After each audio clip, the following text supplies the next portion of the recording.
All right, Michelle, we're at our last section here, the lightning round, and just giving our viewers an opportunity to kind of learn a little bit more about you, how you think, and all that fun stuff. So here's my first question, Michelle. If you could start a new business for the Hmong community and you had a lot of money in the bank, so you didn't have to worry about a budget or costs, what kind of business would you want to start and why? I would start I I guess kind of like a after school program, Okay, cool. to help kids get on the right path for education and help them, I guess, learn how to read and write and do math and science better. Because I know a lot of Hmong families, especially the older parents, they don't speak a lot of English, so it's kind of up for the kids to learn themselves. Is there a specific age group you would target? I think I would target kind of, I think middle school, because I feel like that's the area where teenagers are really starting to realize, and some might go off with the wrong crowd, and Right, it's really right. starting to discover who they are. Good. Michelle, if you could write a fortune cookie and everybody could read it, what would you want to put on that fortune cookie? There's this really famous quote that I always really like, and I guess it's not really me writing it, but it's one I really go by. Uh-huh.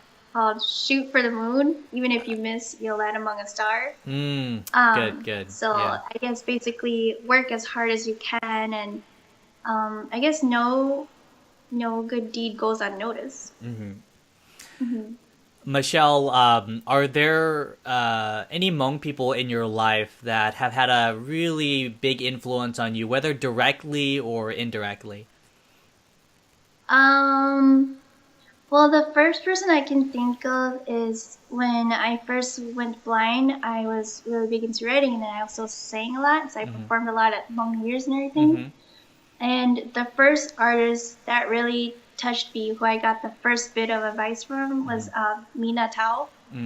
And she's an amazing singer, and I actually really look up to her. Yeah. I've seen how she's interacted with fans and everything too, and she treats her fans so great, and she treats her family amazing, and her voice is amazing. She's a really big idol of mine. Awesome. Michelle, do you have a morning routine? And if you do, what's that routine? Waking up, doing my bathroom routine, and then I always have to have coffee. All right, so coffee every morning, huh? Yep. Awesome. What would need to happen in your life, Michelle, for you to say that you are successful? Graduating college. All right. And actually winning the Holman Prize as well. All right. Awesome. Would be a really great Kickstarter to my career. And my actual job goal is to become a court reporter. Awesome. Cool. So that's if I can graduate college and maybe start working as a court reporter and then do writing on the side. That is actually my lifelong dream. As we're recording this, Michelle, the Hmong community has been in the United States for about 40 years. I'm curious, Michelle, what are some challenges you think the Hmong community will face in the next 40 years, and what are you hopeful for about in the next 40 years? Challenges. I think there's a challenge with younger generations not speaking a lot of Hmong. And I feel like sometimes I worry that the Hmong culture is gonna die out. Because I know for sure whenever I get married and have children, I want them to learn the Hmong culture and the Hmong language, depending on if I marry into a Hmong family or out. I want to keep that. So that's one of the challenges that I see coming in the future, is that there's really going to be not a lot of young youth learning about Hmong culture or keeping the culture or learning the language anymore. And I think in order to keep that, like generations, maybe my generation as well, should start doing more things within the Hmong community. And what are you hopeful for? I am hopeful that there'll be less conflicts in the Hmong community, because you hear about like people killing each other and people scamming each other, and I'm hoping that that will change, because I think that as a very small group of people, we need to kind of come together more instead of drifting apart, especially now in this time of political distress, with our new president and everything. And as a group of smaller minority, we need to come together more and stop hating each other. Michelle, are there any books that you would want to recommend to people to read? Well, I read a lot of books.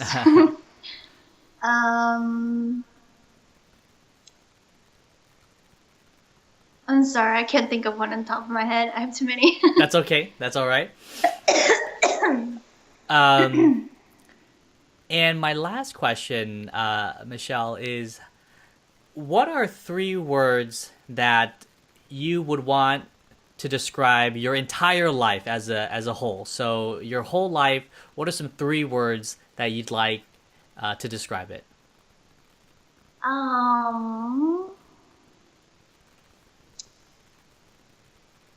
Inspirational, struggles, and persistence. All right, awesome.